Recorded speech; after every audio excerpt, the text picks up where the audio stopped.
How does an average person go from nothing to a $6 million a year portfolio of real estate, car washes, laundromats, vending machines, and a lot more? My family was evicted when I was 6 years old. We had almost no money. And the crazy part is, it doesn't take years of savings for you to do the same. They're going to make a 20 to 25% return on investment, and I was blown away by the interest. Watch as Brandon reveals how to buy businesses with virtually no money of your own.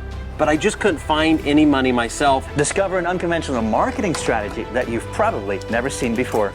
So I knew at that point, with all these businesses that I had, I need to find a cheaper way to advertise. And finally, uncover the secrets to succeeding in any industry, even with no prior experience.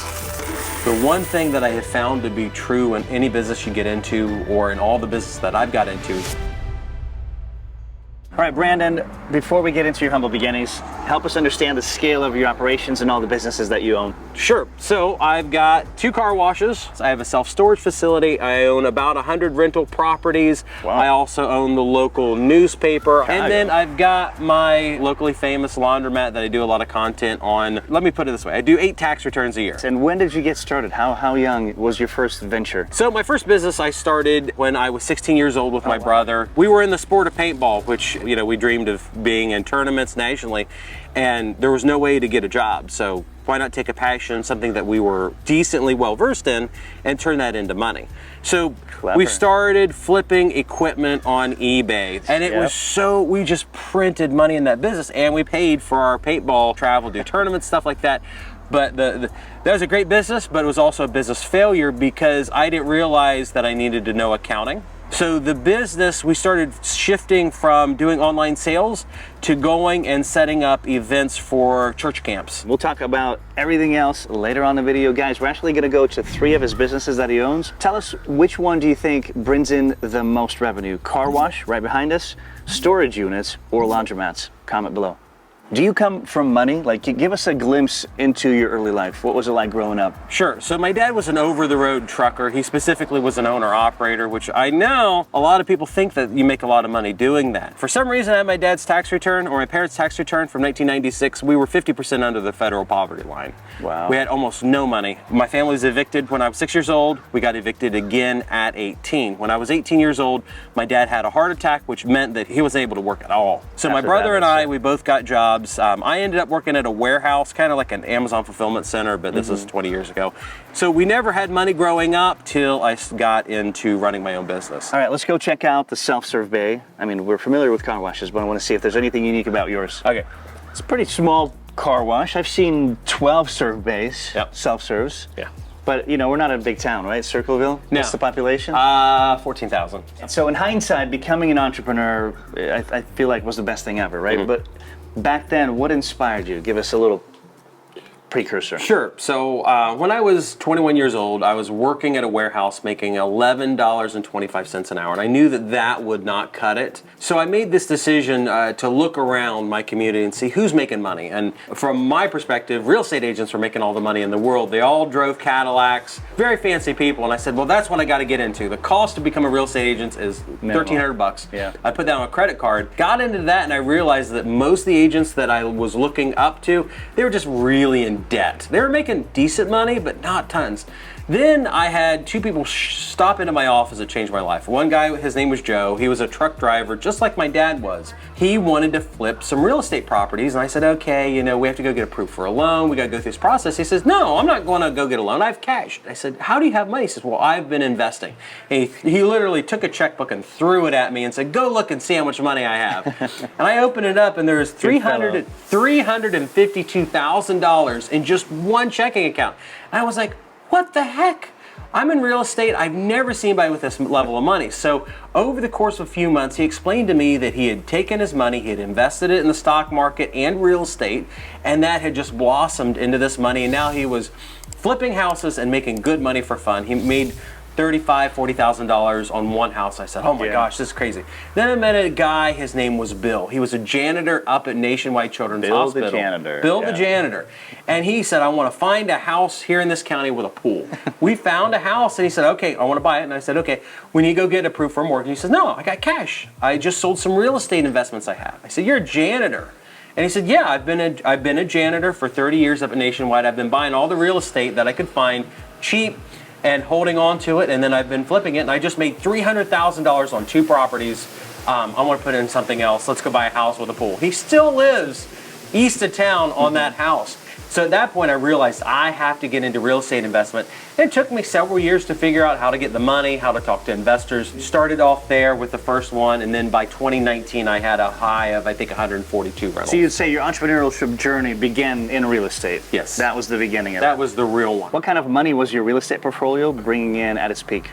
So my peak of the portfolio was around 2019, right before coronavirus struck us all.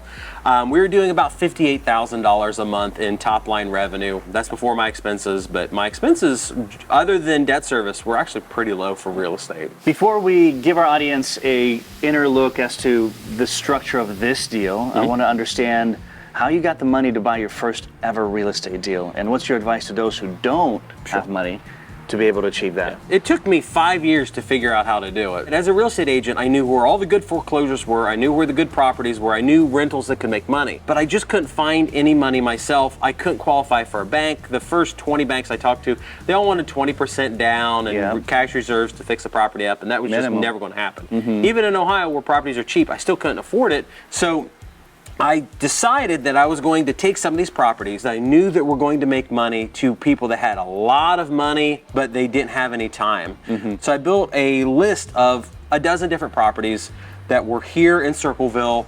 I knew how much it was going to cost to rehab them. I knew how much money I was going to bring on cash flow. I said, let's partner on these properties.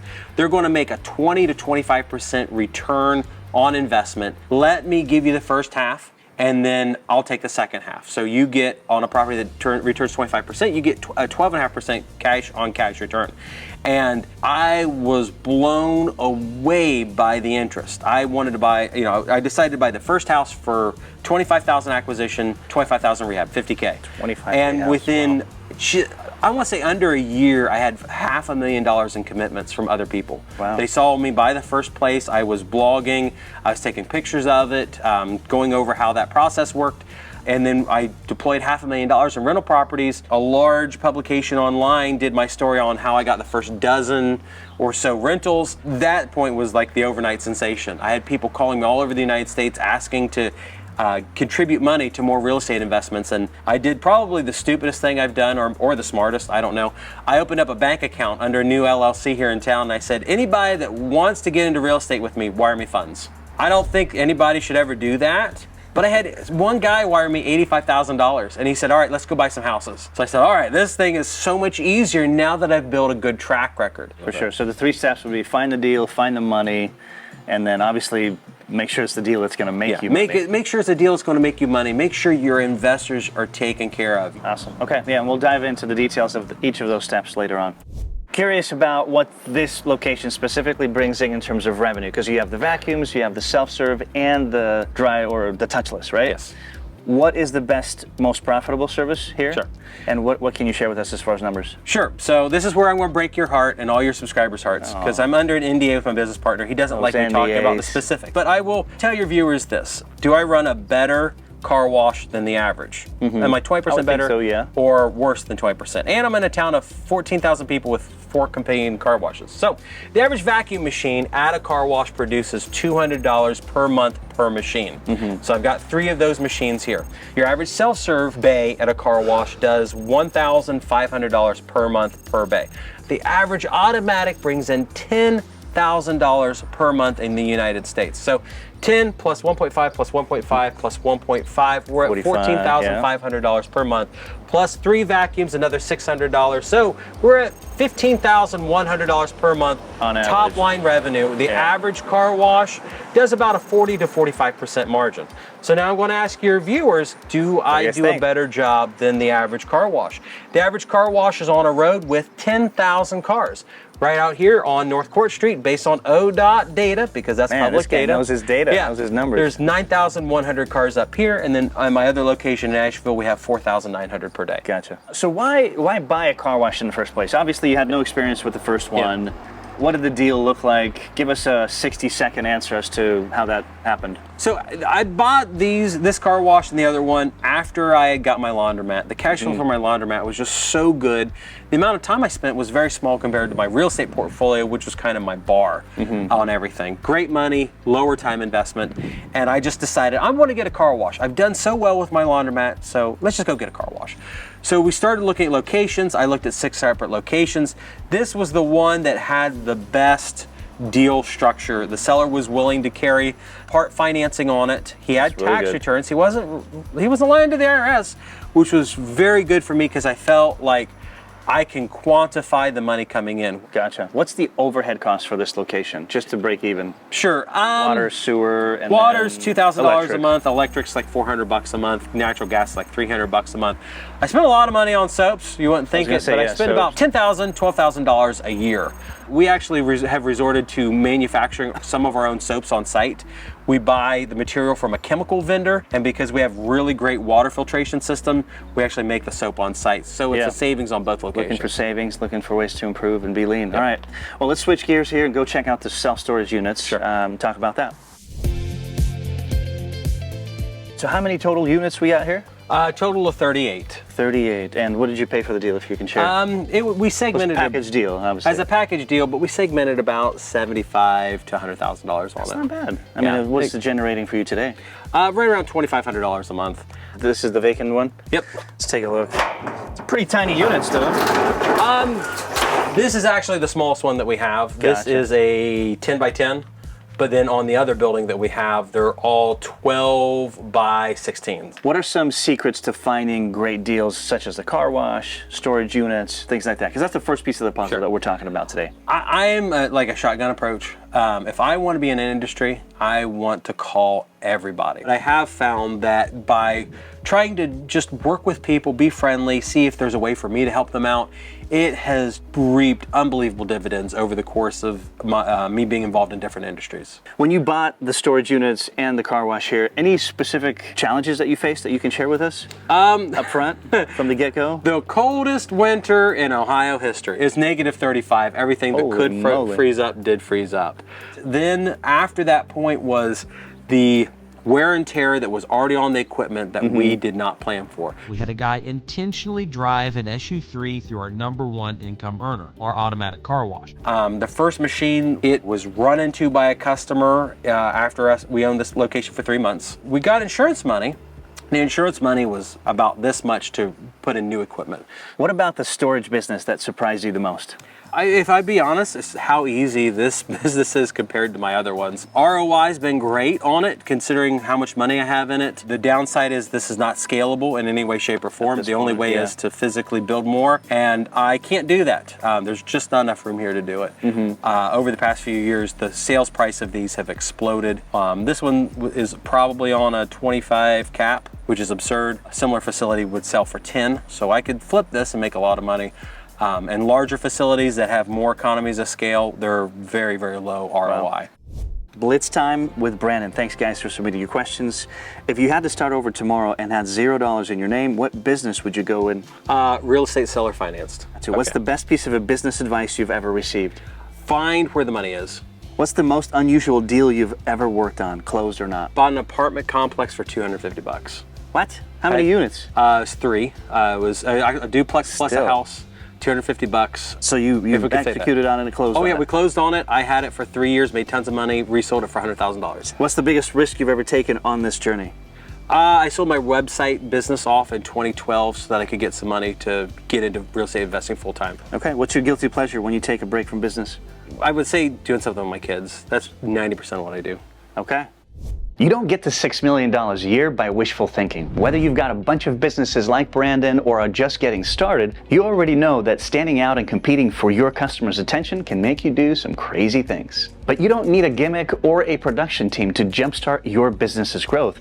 You just need a .online domain. It's that easy. .online is the world's second largest domain extension with over 3.4 million active domains around the world. It's perfect for any business, whether you're offline, online, or somewhere in between. .online domains instantly separates you from the pack. Their vast inventory of available domain names means you get the web address you want. not the one you settle for because the .com version was taken, just like the global music sensation Maluma, who uses the perfect name in maluma.online. Plus, your business gets a massive SEO bump just for using the word online, instantly making your brand more accessible. .online domains are sold across registers like GoDaddy, Namecheap, and site builders like Wix, but here's the kicker. Right now, you can snag your .online domain for just 99 cents for the first year using the link in the description and the exclusive coupon code UpFlip. So click the link and start growing. All right, so we're just checking out this unit. Yep. Is this one you're renting, or what's going on This here? is one we actually store all of my car wash stuff in, okay. soaps and waxes and chemicals and everything. It's so nice how you have, you know, this business here right next to the other business. Yeah. Obviously, that's the ideal situation, right? Yeah, it's great. It's also what keeps me from flipping this. We could sell True. it tomorrow It for makes about no sense. $2 to $225. Yeah. But this unit right here is why I don't want to sell it. Gotcha. So. How many units do we have here total? So it's a total of 38 units. 38. What's your average unit rental here? Half size for this, it's about $100 a month. I would say average is probably 85 if we would get on the square foot dollar cost. What's the overhead just to maintain this place alone? Paying somebody $10 a week to manage it. That's literally what it comes out to. Property taxes are probably my biggest. I'm spending about $200 a month on property taxes. Gotcha. That's typically with self-serve, property taxes are your number one expense. Okay, and people are going to say, well, what do you mean $10 a week? $10 a week, And she's let's clarify, because she does everything else for you. Yeah. $20 an hour. Half an hour a week. Half an hour a week. She does a lot of other things, and she doesn't have any bonus structure here.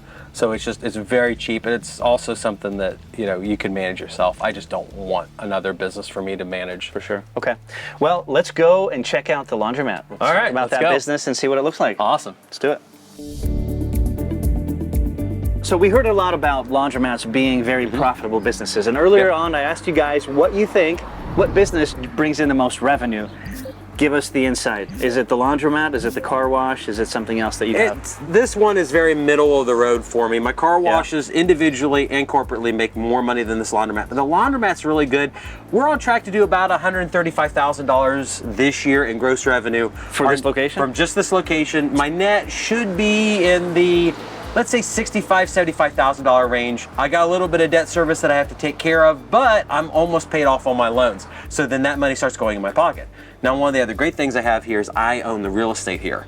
So when I bought it for $85,000. Now I estimate this location with the real estate's worth over $300,000. Whoa. Yeah, so we've had a huge equity garner on this. So it's been a great business for me to own. As far as businesses, laundromat, car wash, what else we had? We had... My rentals. Yeah, your rentals. I guess you can't really compare that to the first two. It's hard. Car wash and laundromats, as far as profit margins, what wins? Generally speaking, car washes make more money than laundromats. If you wanted to start a business or find a business that made in your pocket $500,000 a year, it would probably be easier to find a good laundromat to take over and scale. Car washes, from my perspective, looking at hundreds and hundreds of locations, it's a situation where it's easier to get into and make decent money, but there's so much growth in the laundromat space. What did you do to change things around here as soon as you acquired it? So when I bought this location, everything in here was a dump. The fire department wouldn't let us open until we removed all of those pieces of equipment. But we were able to operate for the first year, year and a half. There would be some machine that would break every other week.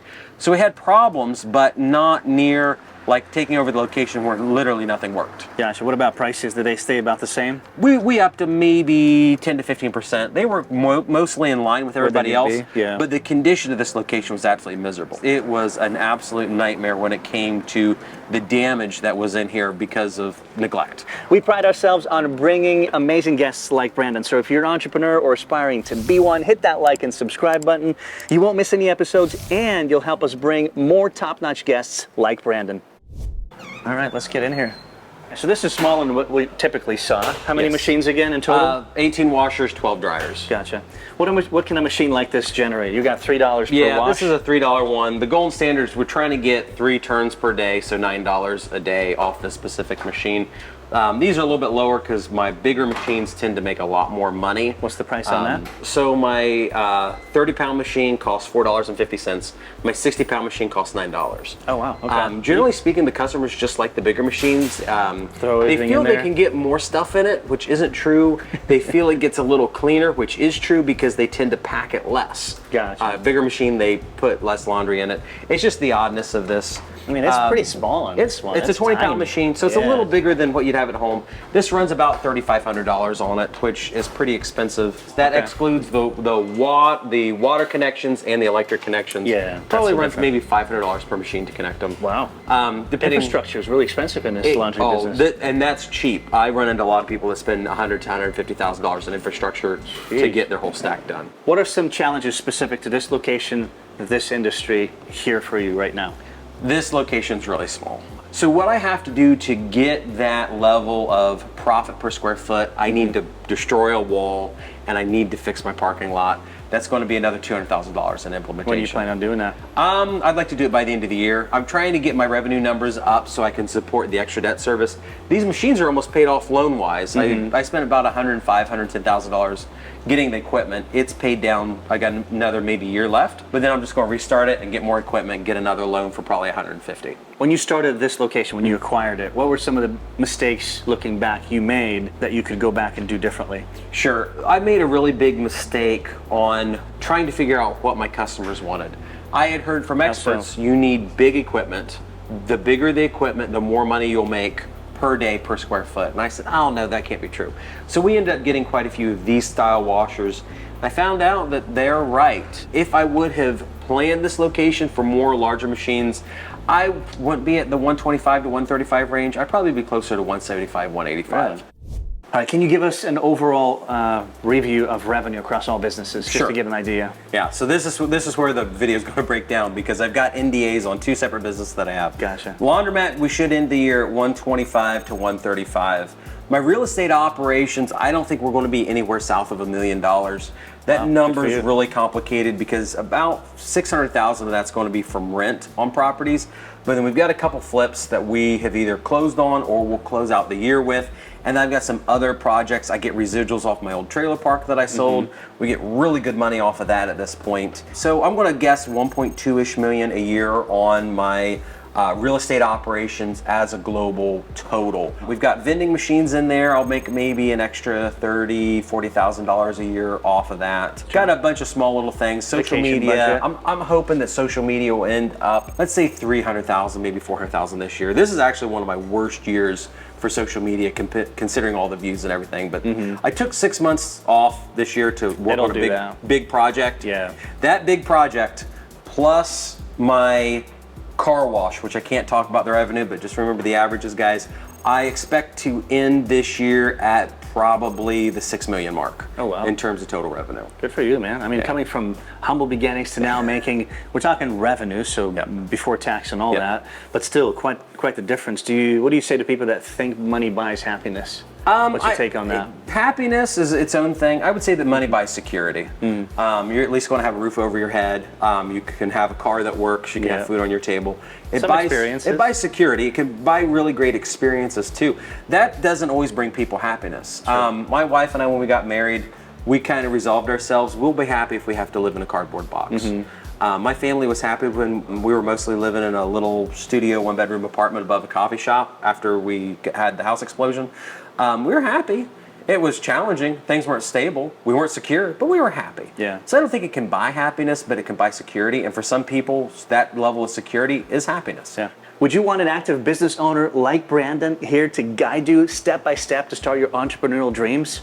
I'm talking about learning from world-class entrepreneurs like Dave Menz, who started a $1.8 million laundromat empire while still working a full-time job. Adam, a dyslexic high school dropout who works only 2 days a week running a $750,000 vending business. At UpFlip Academy, we've brought in active business owners to guide you at every step, expert coaches to answer all the questions you have that you can't find on Google, and a community of like-minded entrepreneurs to keep you accountable, and so much more. So if you're looking to build or scale a business, live the life of freedom, then I highly urge you to head over to UpFlip.com and peek inside the UpFlip Academy while you still can.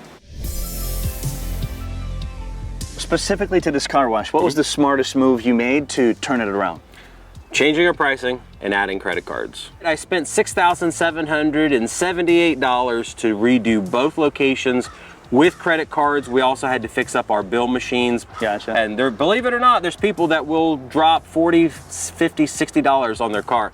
And they don't want to spend that money in fives. So we made it easier for them to spend more money, and it's been a great thing. Give us an understanding. So you were, I mean, was this making any money as far as revenue? Oh yeah, it was doing very well. And what did it do after the credit card? And overnight, it was a 35% increase. Okay. Over the course of time, we've about doubled. That's awesome. So out of all the businesses that you own, Brandon, what do you think new aspiring entrepreneurs should focus on getting into? Should they go the real estate route? That's an easy barrier to entry there. I love real estate. It changed my life because it got me to a point that I was around people that had money.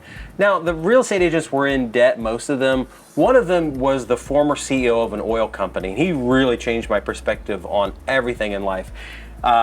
He also had a saying of, if a real estate agent can do it, I can do better. So at 72, 73 years old, he got into real estate, and within a year, he was a top producer. What? Just by taking what he understood about business. Yeah. Oh, yeah. Yeah. He just took his business skills at an oil company as a CEO for 30-some years and deployed in real estate, and it was incredible. And me, with no experience, it just changed my life. So I love real estate. I'm so thankful that I became a real estate agent, but it's also a sales business. I've watched your channel plenty of times. I know that you've talked to people like landscapers. You've talked to people with laundromats.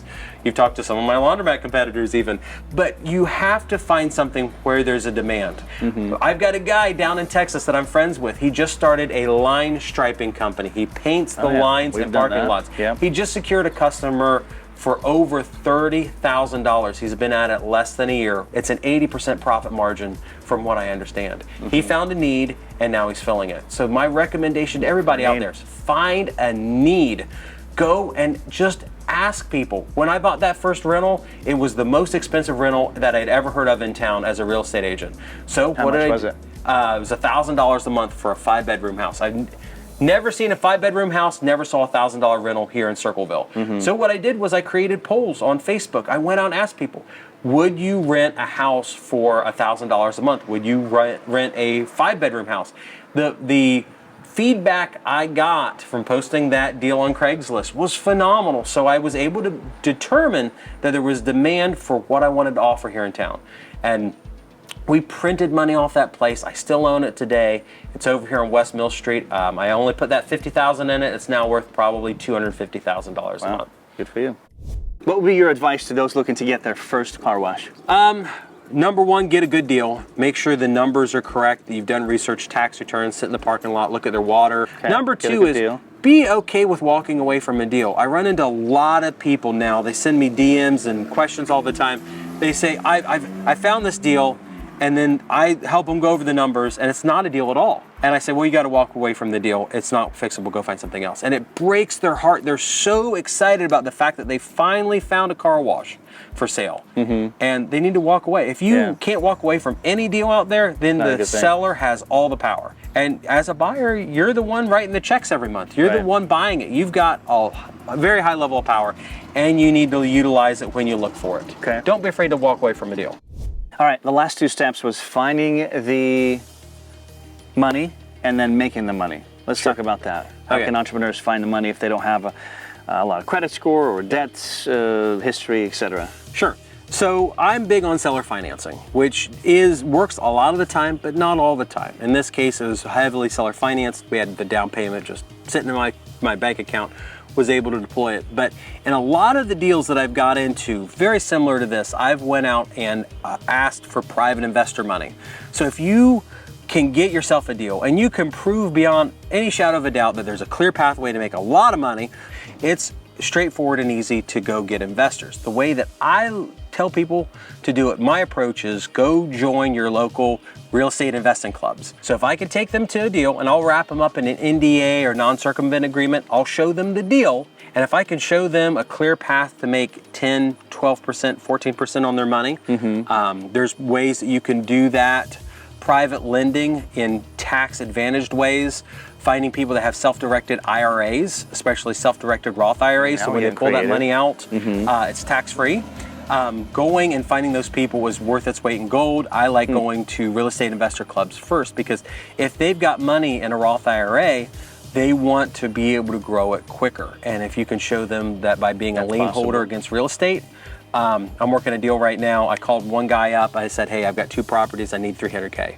And he's more or less said, sure, help me understand your LTV on it. Let's do it. These kinds of local investors, it's a phone call away, which is night and different. It's why I got into seller finance, private investment, because I called a bank and I had 20 banks shut me down. I had one bank that said they would give me the loan. We got 1 week before closing and they said, hey, we can't do this anymore. What? Yeah, because the bank got bought, and the new bank didn't like the risk profile that I had on buying affordable housing. So with private investors, there's typically a phone call away, some pictures, maybe an appraisal once in a while. What is your advice to someone who wants to reach your level of success? And of course, you're still growing, but I would say generally surround yourself with good people. Surround yourself with people that want to be where you are. And the thing that's always surprised me is people will want to help you so long as you provide some value to them. One of the wealthiest, smartest people I know, he does not know how to use social media in any way, shape, or form. We worked out a deal where I made some Facebook personas for him so he could go and research tenants. He has very nice, very high-end property. Wow. And I exchanged my skills. He teaches me how to write real estate contracts in real creative ways. Yeah. There's always some value you can offer other people. And if you say, I can't offer people value, you just give them your time. There will always be somebody that needs your time. you have an amazing network of people you work with, people that have helped you, etc. What's your advice to new entrepreneurs when it comes to building a network of business owners, mentors, etc.? The big thing is, number one, be passionate about what it is you want to do. Whether it's real estate, a boring business, get ultra passionate about it, because that will lead you to learn a lot about it. Figure out what the numbers and the sense where the money leads to. Then find your local groups, your local real estate investor association, civic groups, and talk to them about what your plans are. Ideas are a dime a dozen, but the real secret, the secret sauce, is implementation. Right. And if you can connect with entrepreneurs, people that have money, and they can see that you're serious about implementation, the money will come. It's going to take time. I can't tell people that it's going to take 3 months, 6 months, a year, 2 years, but if you're passionate and you have that attention to detail and you can implement it, the people will come to you so long as you spend some effort on networking. And just to be clear, we're not talking real estate, specifically real estate only, right? We're talking, I'm talking real estate groups that will expose you to businesses, opportunities. Gotcha. The real estate groups seem to be the easiest to find. Okay. The business groups that have high rollers and people with serious money, they're a little harder to find. Rotary tends to be a shoe-in. A lot of influential people go to Rotaries, but they don't always. They're not always active investors. I was going to say, they're not. I've been to a couple of Rotaries, and I felt like I was the youngest in the group, and everybody else was typically playing golf. They're retired. And those can lead to wonderful networking opportunities. I've seen that, but the thing is, that is kind of a different pitch because those people aren't all there to make money. They're there to network. You go to a real estate investor group, they're all there to make money. Okay, that's the difference I've seen. But do both. I haven't touched much on social media, but I'd like to ask about that, and specifically YouTube. Like, what got you into YouTube? How is that helping your businesses across the board, and how much revenue are you generating? Sure. So I got into YouTube as an extension of a blog that I built, the Investment Joy brand. I started in 2013 when I bought my first investment property. And after I bought my first investment property, I knew I'd be successful because it took me so long to get money for the first investment, and then it got so easy to get money after that. So I figured, let's document the journey and my process of becoming rich or being successful. So in 2017, I started the YouTube channel. Failed at it to an extent because I wasn't really paying attention to what the algorithm and everything wanted. So when I bought this laundromat, I came to the realization, what's it going to take to make the videos right? So as I got a little better, every video got more views. I was happy with the growth. Went viral October 2019 and had a video that had 2.7 million views in 2 weeks. Wow, what was it which about? Is absolutely incredible. It was this laundromat. It was it was my first coin collection when I brought in $143. I was able to fill a Pilot truck stop cup full of quarters. And that was it. I'm now at a point where I've got almost 6 million subscribers between all my channels. My revenue's heavily YouTube, but I track globally. YouTube's by far the most profitable social media I do. We brought in around $750,000 in total revenue. That includes— For the year or just in general? In general for YouTube. Total, okay. And I would say most of that money comes from this location. Wow, The car wash has been good. The rentals has been good. A lot of people care about this specific laundromat. What is it about it? this laundromat and laundromat in general that's just interesting to viewers? I think a lot of people want to know how much these cash-based businesses are. So as I talk about this location, I fan the money out and show them exactly to the penny how much money I made. And it's kind of a mystery, and as time goes on, I'm revealing the mystery. So that's why most of my social media traffic is on this one as opposed to everything else. So you said 6 million subscribers across the platforms. Give them to us. So YouTube is about 1.8. YouTube's 1.8. I have 3.6, almost 3.7 on TikTok. Oh, wow. I got over 400,000 on Facebook, 200,000 on Instagram, and then I've got another 50,000-ish on all the other platforms. So if we add them up right, that should be right around 6 million. What do you say to entrepreneurs who have a successful business, but they're not leveraging the marketing aspect of content creation, right? So for me, it's nice to bring in that 750 in revenue, but the relationships and the networking opportunities that I've got through this business of making YouTube videos has been worth more than that. Take this laundromat for instance. I do social media posts. I'll bring in a community organization, we'll have a free laundry day. I'll have a day where everybody gets free soap. We'll do these little promotions. Has nothing to do with the Investment Joy brand, but it sits on Facebook as its own organic social media campaign, and that brings in money. I don't have to connect that to my news organization. It just sits on its own, and I do very, very well off those social media promotions. Learning how to make a YouTube channel certainly helps, but we're typically talking Facebook, not YouTube. Yeah. I've been wanting to ask you about your unconventional marketing strategy, and that is buying up the local newspaper. How did that deal come about? How did it happen, and what kind of benefits does it come with to you as an entrepreneur? Sure. I found out by the wayside that the local newspaper was sold. There were 2 competing news agencies here in my county, and they said that it was going to be for sale for nothing. And I asked, what do you mean by nothing? And they said about $10,000. So me trying to get a deal, I offered them 6 and they took it. So I knew at that point with all these businesses that I had, I need to find a cheaper way to advertise. So very clever. A lot of these businesses are just marketing based businesses. You spend money, you get a return on it, and I wanted to get a shoe-in for getting cheap advertising, which was to buy the local newspaper. Now we've taken that, we took it from a physical print to online subscription. We went from about 500 people to now we have 125,000 online subscribers. Whoa, good so for whenever you. I do a story about my car wash, it does very well. And we do a lot of charity-based work. So then you're not just advertising your business, you're also building a community function in, and then you get extreme viral sharing. I don't see any money out of it personally, but I get free advertising. Yeah. And if I was to go to a comparable news agency, they would be charging me $1,000, $1,500 a month. And I get for free. Yeah, so it's not one of those newspapers where you still have the old printing press. Everything's online. No more print. We've done the print thing. No one cared about it. It's kind of a glorified marketing email list, essentially. Yes. You know? That's all it is. All right, so you have businesses in multiple industries, and from one perspective, it seems like you're trying to be the jack of all trades entrepreneur, right? You got storage units and laundromats. How do you do well in all of those, right? Because you're not necessarily an expert in car washes or weren't. Yeah. What do you say to that? Sure. So I would say, number one, I got pretty good at real estate. The one thing that I have found to be true in any business you get into, or in all the business that I've got into, is you've got to get around experts. When I got into the laundromat industry, I knew nothing about washers, never knew anything about dryers. I'd been in a laundromat once in my life prior to showing up and buying a laundromat. Wow. So I started getting in Facebook groups with experts, and I started asking them questions. How do you deal with XYZ? I started talking to owners. I started asking for advice. When I bought my trailer park, I became the owner of a sewage treatment plant. It was absolutely wild, and I found out that there are sewage treatment plant owner groups online. So I got into those and I started asking, how do I maintain it? What do I do? How do I be compliant with the EPA? Any industry has great experts in it, and you need to get in the mind space of consulting them, talking with them, and being willing to walk away from a deal or an entire industry if you start running into problems that you can't address at your current point in life. And Facebook groups have been the place to go to? Facebook groups have been better for me, but then there's also a lot of message forums that still are out there. Reddit has a lot of subreddits for industry-specific items, but generally speaking, unfortunately, I have found Reddit to be the worst. How does marketing differ from business to business? So we got the car wash, we got the storage units, we got the laundromats.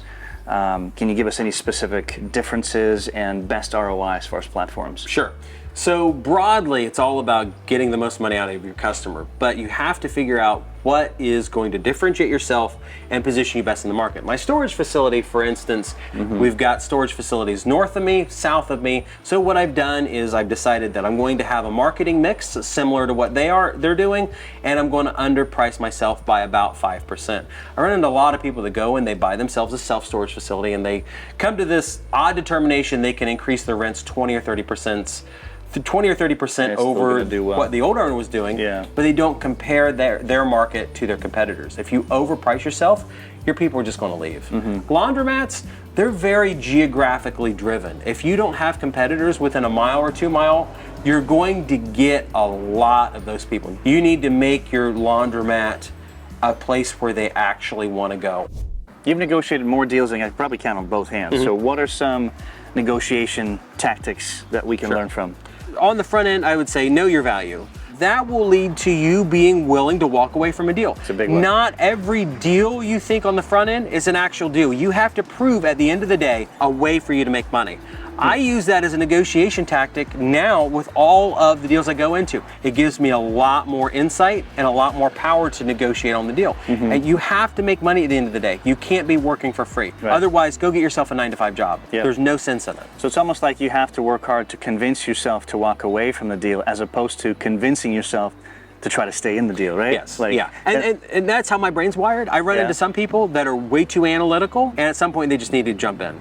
If they can't feel that, find yourself a business partner that is the guy that's willing to jump in quicker and partner together. My buddy on this one, he's a nuclear engineer, great guy, and I find that when I bring on partners, you end up having a balance so long as they're a good quality person too. You can't go into a business relationship with somebody that's not your moral equal, that doesn't have the same scruples or the same outlook on things that you do. Specifically across your entire portfolio, Brandon, what are some challenges when it comes to running multiple businesses? It's always going to be time. I've got 5 kids, like we discussed earlier in the day. They're my priority more so than these businesses. And I only have a certain amount of hours that I've got out of my time bucket that I can deploy to businesses. Early on, I would just work harder. Now that I have kids, I can't work any more time. I'm working hard, but I have no more time. So now it's about finding the right people that I can deploy to these businesses. I was up at my car wash yesterday, and the tech was surprised to see such nice equipment in my mechanical room. He says, "You've got a great water filtration system." I said, "Yeah, I spent $20,000 on it." He looked at me and he said, "What?" He said, "We just put this exact model in a location for $6,000. Well, my old manager called a friend of a friend, and they put a $20,000 single stage reverse osmosis machine. We had no clue they did it. Oh no. They did it without our authorization. And I should have started hiring good people, and instead I went to hiring people. Now I'm at a point I'm hiring great people. They're ethically aligned to me. I trust them. They've got good track records, and now we're all working together for bigger and better things, for individually and corporately. Yeah, I know you're not trying to be funny, but I like your persona and your character when you're like good people, and I was just hiring people. Yeah. What are the pros and cons of buying an existing business as opposed to starting one from scratch? So if you're buying an existing business, at least you've got something there. If it works, you know. If it doesn't work, you know that as well. When you start off from the ground up, you've got to build everything from the scratch. Absolutely. For instance, I tried starting a dump truck company with some people. I had a deal to buy a dump truck for about $10,000. I had tons of cash. I said, let's go and try this. Let's build a new business from the ground up. And I discovered that I am terrible with vehicles. I don't know anything about heavy trucks. And we found out very quickly that the $10,000 truck that I bought for the dump truck company was a piece of garbage. And it was a nightmare, it was a disaster, and it went nowhere. So I have found out that starting a business from scratch is very hard. Not impossible, but you have to have a lot of the right things in place. Or almost easier to come in, help a failing business, and get it up and going, succeed that way. If you could go back to your 18-year-old, what would you tell yourself? Learn to do marketing better. At 18 years old, I feel like I was okay at marketing, but the thing that I sucked at that I wish I would have learned super early in life was good accounting skills. If I had learned how to run Microsoft Excel when I was a kid, I would have been a multimillionaire by the time I was 20 years old. Just by using Excel? Just by using Excel. I didn't know for a long time how to calculate profit margins. I didn't know how to calculate like net income on product sales, anything like that. When I started implementing Excel, everything changed because it became, oh wow, here's my performance, here's things that I can improve in. And I was trying to keep it all in my head prior, which was terrible. But now I can quantify it and it works really, really well. Numbers don't lie, yeah? All right, what's this GTA poster behind us, Brandon? A gentleman named Matt Cox, he's got a YouTube channel, go check him out. He was the FBI and Secret Service's most wanted man in the United States. He spent a lot of time in jail, and when he got out, he decided he wanted to make money back through artwork, because he went to art school in the late 90s. So this is Matt Cox's artwork, and it's just, everybody loves it. That's cool. It's craziness. Yeah, it's good vibes when you walk in. All right, let's talk about when you look at new opportunities to consider, businesses you've never been involved with. As an entrepreneur, I'm guessing there's probably no fear there anymore. You've been through this. But what is there? Is it just a tactical approach? What can you say to that? I guess I have a little fear in everything I do, because I'm always worried about It's healthy, I guess. I'm always worried about going back to that same point that I was when a kid, being evicted and all that stuff, and subjecting my family to it, because I'm in for the entrepreneur ride. They're not. My wife, my kids would be fine if I had a 9-to-5 job and our quality of life was significantly less. They don't care. I'm the one that wants to build the big giant things. I always have a little bit of fear. I don't know how it could ruin me, but I have that fear in the back of my head. It's more of a tactical approach. Do the numbers work? How much risk am I taking on? Am I going to be personally responsible for the note here? Right. Worst case scenario, how much time is this going to take? I can't manufacture any more time. I have to buy it. So that's where my risk exposure now is. How much time is it going to take? If it goes really bad, how much time is it just going to suck out from my life that I'll never get back? Yeah, other ventures. Okay, thanks for sharing. What about customer satisfaction across all different businesses? How do you keep customers happy? So the thing that I found out is the customer isn't always right, but they can kind of give you the temperature. They're good bellwether for what you're doing right or wrong. So I'm not afraid to ask my customers, how am I doing? And I'll write those ideas down, or I'll take a note and we'll put it into a list. It's getting really easy with like AI, forms and stuff. You can kind of aggregate your data. We're not there yet, but we're getting close. I like that though. As far as customer satisfaction, ask your customer what else is missing. Yeah. If there's a way you can provide that, that's a win-win. And the customer's not always right. Some things are just too expensive and you can't implement them. Otherwise, you'll have customers that tell you that, well, this should be free. Well, that provides me no value. I have a taco truck by a laundromat, so I'm not hungry when I get there at lunch. Oh, that is actually a really good idea. I've run into car washes and laundromats with taco trucks. It actually can make money if you rent out the space. Okay. Yeah, you rent out a parking space for $1,000 a month. Actually, it's a really good idea. What are some common mistakes new entrepreneurs make, and how can they avoid them in your experience? A lot of entrepreneurs, they don't get themselves a good deal. They buy a car wash, they buy a laundromat, they buy some business, and they trust the owner too much. They don't verify the information, the financial information on the deal enough, and they get really mad, or worst case scenario, they go broke because they didn't verify what the seller was true. So I'm not saying for my deal here, but I will say a lot of business owners underreport their income to the IRS. I've had hundreds of people come to me asking for advice on their car wash, laundromat acquisition, and they said the seller tells me this much money's coming in, they're reporting on their tax return this much to the IRS, and there's a gap in between the two. In general, the mistake could be don't be too naive, double check, triple check, and do your due diligence. Enjoyed this video? Ready to build your empire? Well, don't miss episode 154, where we dive into the scalable and low startup cost world of vending businesses. Take a second to like and subscribe, and we'll see you next time.